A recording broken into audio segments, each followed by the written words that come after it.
अस्सलाम वालेकुम रहमतुल्लाहि व बरकातहू। जनाब भाई दोस्तों की फरमाइश है माशाल्लाह 2022 की कुर्बानी का माशाल्लाह बिल्कुल सस्ता तोहफा लिया और चंगा खूबसूरत और चंगे हाइट काद दे विच माशाल्लाह पठोरा ही ने और बिल्कुल ढिली चमड़ी दे विच और माशाल्लाह गोश्त दा भरा होया और बिल्कुल बरीक पशम दे विच ने ते ताज़ा दो दंद हो रही है जनाब। चेक कर सकते तो लो वीरा चेक कर सकते हैं कि दंद काट रही है जनाब। ताज़ा दो दंद ने वीरा और कुर्बानी दी करी दो दंद रासी माशाल्लाह। झालर चेक करो माशाल्लाह जी वच्छा दी होंदी है और माशाल्लाह कन्ना दे लापर माशाल्लाह वाइट अख दे विच ने और बिल्कुल तोता फेस चंगी लंबी वेल च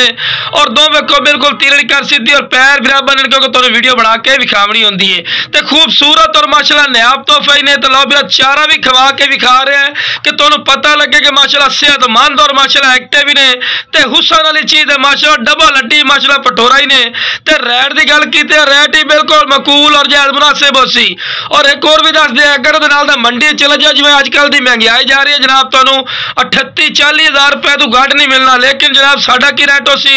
सिर्फ जनाब 28,000 रुपये का रैट करते पे ते 28,000 ही कोई फिक्स नहीं है बाटा रैट नहीं है फिर भी प्यार मुहब्बत कर ली है ते जनाब ये फौजी गोट फार्म का सब तो सस्ता तरीन माशाल्लाह बकरा ही ने और हर पॉइंट ए प्लस ने माशाल्लाह चंगी लंबी वेल और डबल हड्डी दे विच लंबी गर्दन दे विच ने और वाइट अख दे विच ते बिल्कुल बराबर दा थल्ला ते पैर बराबर ने क्योंकि तुहानू वीडियो बना के विखावनी होंदी है ते हुसन वाली चीज ने और बिरा खावन दा शहजादा माशाल्लाह चेक कर सकते हैं ते बिल्कुल सस्ता पैकेज ने जेड़ा बिरा इंशाल्लाह पहले कॉल कर सी फायदे तेरा सी ते लो बिरा टोर फेर के विखा रहे कि कोई लंगड़ा या लूला नहीं ते जिस बिरा नू चाहिए जनाब स्क्रीन ते नंबर चलता पे इस ते राबता कर लवे इंशाल्लाह प्यार मोहब्बत और रहन सीधा चीज और क्वालिटी थोड़ी अखां दे सामने।